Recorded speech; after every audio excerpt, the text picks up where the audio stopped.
Assalamualaikum warahmatullahi wabarakatuh. Saya Nadila Mega Saputri dari Seksi 17 BKT 11. Saya akan menampilkan salah satu upacara adat yang ada di Minangkabau, yaitu upacara Batagak Pangulu. Nah, eh, sebelumnya saya akan menyampaikan upacara Batagak Pangulu ini sesuai dengan daerah saya, yaitu di Nagari Sungai Pua, Kecamatan Banuhampu, Kabupaten Agam, Sumatera Barat. Jadi, dalam video ini nanti saya akan menjelaskan bagaimana rangkaian acaranya, rangkaian acara dari Batagak Pangulu ini, kemudian makna dari pakaian kebasaran yang dipakai seorang Pangulu. Baiklah, saya mulai. Langkah dari upacara Batagak Pangulu ini yang pertama yaitu melaksanakan musyawarah. Nah, di daerah saya, musyawarah ini dilakukan sebanyak 4 kali. Yang pertama yaitu musyawarah Saparui. Musyawarah Saparui ini merupakan musyawarah yang dilakukan oleh keluarga besar yang satu penghulu atau disebut juga di Minangkabau ini dengan datwa. Jadi musyawarah itu dilakukan oleh semua anggota keluarga besar yang satu datuanya, yang sama datuanya gitu. Kemudian musyawarah sapayuang. Setelah dilaksanakan musyawarah Saparui tadi, dilaksanakan musyawarah Sapayong. Nah, musyawarah Sapayong ini merupakan musyawarah anak kemanakan Panghulu gitu. Jadi anak kemanakan Panghulu itu berkumpul untuk melaksanakan musyawarah ini yang disebut dengan musyawarah Sapayong. Kemudian musyawarah Saninya. Musyawarah ini meliputi di bawah payung Datuk Ninya. Kemudian musyawarah suku, masyarakat yang sama sukunya melaksanakan musyawarah ini. Nah, selanjutnya yaitu musyawarah mengisi pencakawan. Nah, di sini barulah akan dilaksanakan prosesinya itu di rumah gadang, seperti menyerahkan salwa, memasangkan keris, dan kemudian membacakan sumpah, mendengarkan pituah atau nasihat dari penghulu terdahulu, dan juga mendabiah kabau. Nah, acara mendabiah kabau ini digunakan untuk meresmikan seorang penghulu itu telah diangkat gitu. Nah, jadi silahkan menyaksikan video penyerahan salwa, pemasangan keris, dan pembacaan sumpahnya. Kamanakan ambo kok ketik di bari namu, kok gadang di bari galang. Lah pati pulo gala mamak salahkan kepada kamanakan mamak.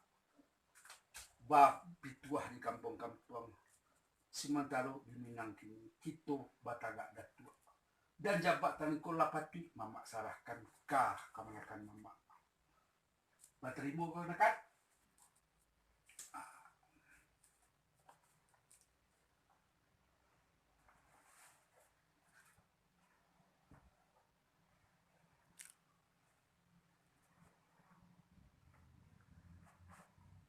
Elok-elok mama cik pitawah pusaku gitu jangku kurang saraknya sarak basandi kita buah alapati pulo junjungan dan kitab Al-Quran kolah nan kamanya saksinya di kemanakan mama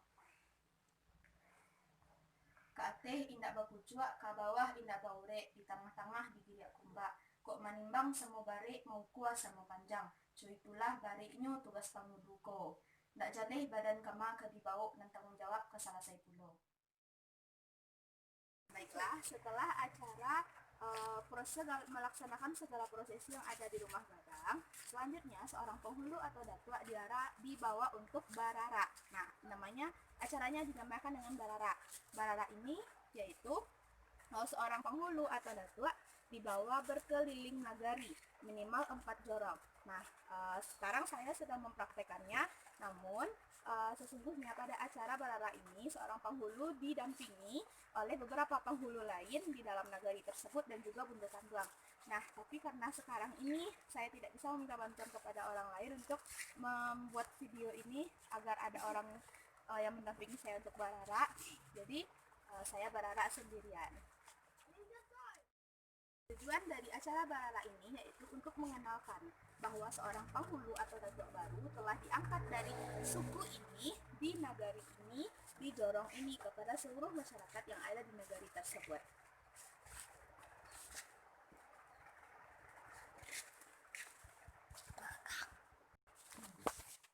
Jadi setelah dilaksanakan acara barara tadi, prosesi selanjutnya yaitu menjamu. Nah, di sini penghulu dibawa kembali ke rumah gadang. Di sana diadakan penjamuan untuk para tamu undangan seperti penghulu dari negari lain dan juga orang-orang yang dihormati di negari tersebut.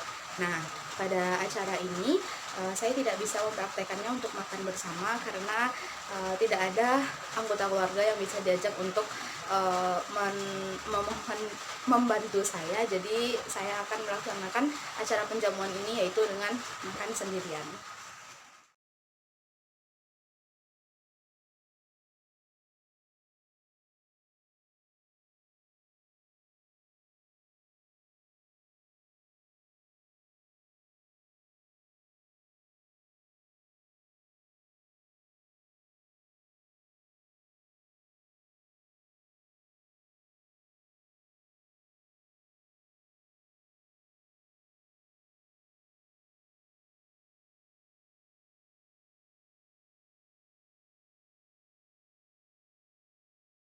Acara penjamuan tadi, setelah makan bersama dengan keluarga besar dan para tamu, selanjutnya penghulu dibawa naik ke Balai Ruang Sari. Nah, Balai Ruang Sari di Balai Lamo. Nah, di sini semua masyarakat berkumpul atau biasa disebut juga dengan Medan dan Bapane. Nah, di sini penghulu berdiri di atas Medan dan Bapane tersebut dan masyarakat berkumpul di sana. Eh, nah, ketika itu disampaikan bahwa seorang penghulu setelah diangkat dan penghulu di sini menyampaikan beberapa kata eh, sebagai bentuk janjinya atau hal yang akan dicapainya selama dia menjadi seorang penghulu atau datua di dalam nagari tersebut. Mulai dari musyawarah, kemudian acara yang dilaksanakan di rumah gadang yaitu pemasangan salwa, pemasangan keris, pembacaan sumpah, pembantaian kerbau di halaman rumah gadang. Yang ketiga, seorang penghulu di bawah barara Kaliliang Nagari minimal 4 jorong.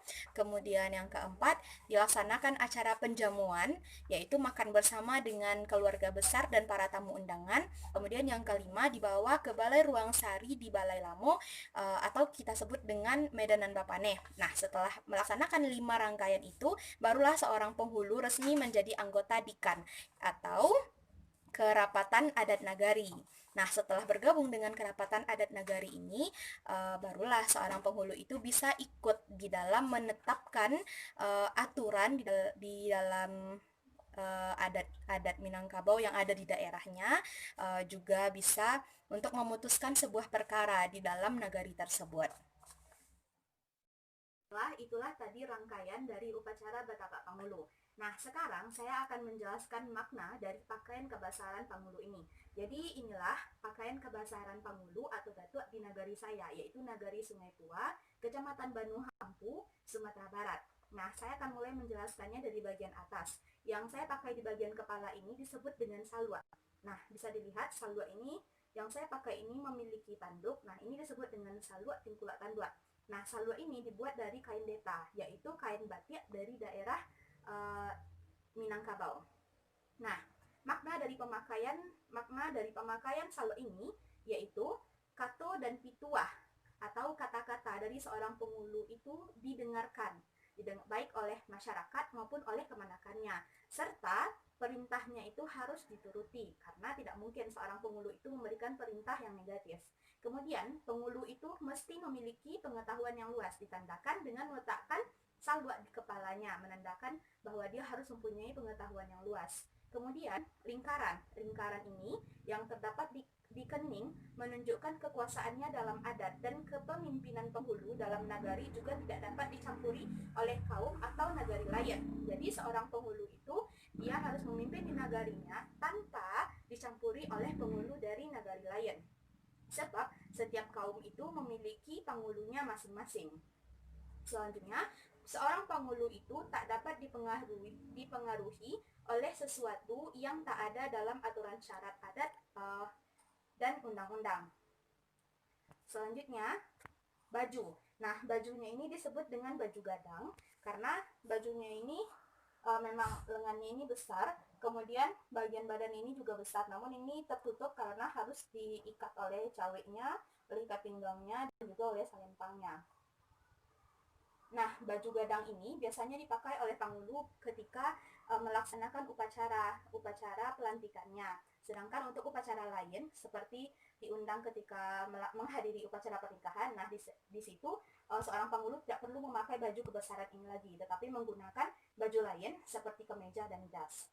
Nah, makna dari baju ini yaitu seorang Panghulu itu haruslah teguh pendirian, tidak mudah dipengaruhi, dan berani menanggung segala resiko dalam hidup dan kehidupannya, dan menjaga dirinya terhadap segala yang akan menghancurkan martabatnya. Selanjutnya, Sarawa. Sarawanya ini disebut dengan Sarawa Lapang. Nah, kenapa Sarawa Lapang? Karena memang jika dilihat sebelum dikenakan seperti ini, terlihat bahwa sarawanya itu lapang, di sarawanya ini sangat lapang, sehingga di bagian pinggangnya ini harus diikat. Kemudian di luarnya juga dipakaikan ikat pinggang. Nah, sarawa lapang ini memiliki makna lambang kejujuran. Makna dari rekaan sarawa lapang ini adalah sebagai pemimpin adat, Penghulu haruslah orang yang jujur dalam menjelaskan kepemimpinannya. Nah, kenapa dikatakan harus jujur? Karena seorang pemimpin itu harus membimbing, menuntun. Jadi dia harus mempunyai kejujuran yang tinggi. Ditandai dengan celananya yang besar. Celana lapang itu maksudnya luas, yang besar, dan juga lurus. Nah, di situ menunjukkan bahwa dia itu harus bersifat jujur. Selanjutnya yaitu si sampiang atau kain sampiang, yaitu yang ini kain yang dililitkan di pinggang seorang Panghulu. Nah, di sini kain sampiang ini atau si sampiang ini menunjukkan ketentuan atau kepastian, ketentuan dan kepastian. Nah, sesuatu yang sudah ditentukan oleh norma dan adat dan sudah dipastikan ini tidak boleh ditambah atau dikurangi oleh seorang Panghulu. Karena ketentuan tersebut dibuat berdasarkan hukum adat untuk keperluan masyarakat. Selanjutnya cawe. Cawe ini disebut juga dengan ikat pinggang. Nah, ikat pinggang ini melambangkan bahwa seorang Panghulu harus cakap dan lembut dalam memimpin, serta sanggup mengikat jalinan persaudaraan antar masyarakat yang dipimpinnya. Kan fungsi ikat pinggang ini untuk mengikat. Jadi pada Penghulu, ikat pinggang ini melambangkan bahwa seorang Penghulu itu harus bisa mengikat masyarakat karena dia merupakan seorang pemimpin. Selanjutnya, kain salempang. Kain salempang ini yang di sini yang dipasangkan dari bahu pundak sebelah kanan ke sebelah kiri.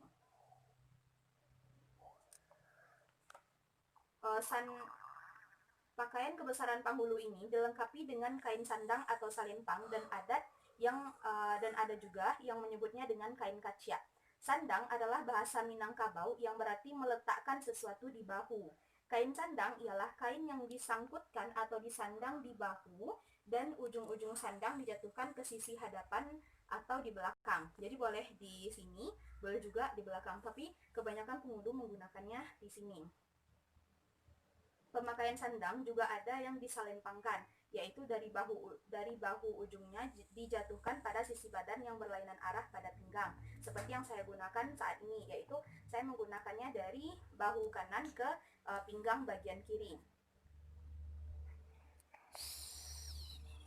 Nah, selanjutnya yaitu keris. Keris ini diselipkan di pinggang bagian kanan. Nah, keris dari segi bentuk adalah sejenis senjata yang banyak dipakai oleh masyarakat Melayu, termasuk masyarakat Minangkabau, karena kita merupakan keturunan Melayu. Selanjutnya, bagi masyarakat Minangkabau, keris adalah bahagian dari pakaian Penghulu yang berfungsi sebagai lambang. Keris merupakan lambang kebesaran dan kekuasaan seorang Penghulu, dan hanya Penghulu yang boleh memakai keris dalam upacara-upacara adat. Jadi, keris ini kan merupakan sebuah senjata. Jadi seorang Penghulu itu berhak untuk memakai keris ini ketika memakai pakaian kebesarannya sebagai lambang gitu. Kalau dia itu mempunyai kekuasaan, dia mempunyai kekuasaan dan kebesaran di tengah-tengah masyarakat yang dipimpinnya.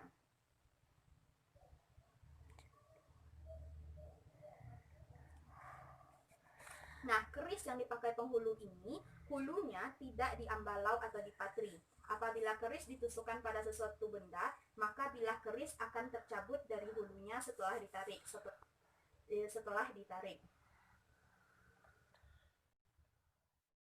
Nah, baiklah, selanjutnya yaitu tungke. Tungke ini digunakan oleh seorang panglu. Biasanya digunakan ketika pergi ke acara-acara atau upacara-upacara adat. Nah, tungke ini menunjukkan bahwa seorang pengulu itu dapat berdiri sendiri serta dapat menopang masyarakat yang dipimpinnya. Selanjutnya tarompa. Tarompa ini disebut, kalau di bahasa Indonesia kan itu sandal, nah atau alas kaki. Seorang pangulu memakai sandal yang dinamakan dengan sandal capa. Sandal ini dipakai pada upacara-upacara adat seperti upacara Batagak Pangulu, musyawarah-musyawarah lainnya. Nah, untuk menandakan kehadiran seorang pangulu di rumah gadang dapat dilihat dari keberadaan tarompanya di halaman atau di janjang pintu masuk. Jadi fungsi sandal ini oleh seorang pengulu itu ketika dia menghadiri sebuah acara atau dia pergi menyilau kemanakan, atau di bahasa Indonesia kan itu melihat atau menjenguk kemenakannya. Nah, menandakan seorang pengulu itu sudah berada di dalam rumah gadang, sandalnya ini sudah terlihat di janjang gitu atau di luar rumah gadang tersebut. Baiklah, itulah rangkaian acara yang saya tampilkan, rangkaian acara upacara Batagak Pangulu yang saya tampilkan, serta makna dari pakaian kebasaran Pangulu. Jika ada salah kata maupun perbuatan, saya mohon maaf. Saya sudahi dengan wabillahi taufiq wal hidayah. Assalamualaikum warahmatullahi wabarakatuh.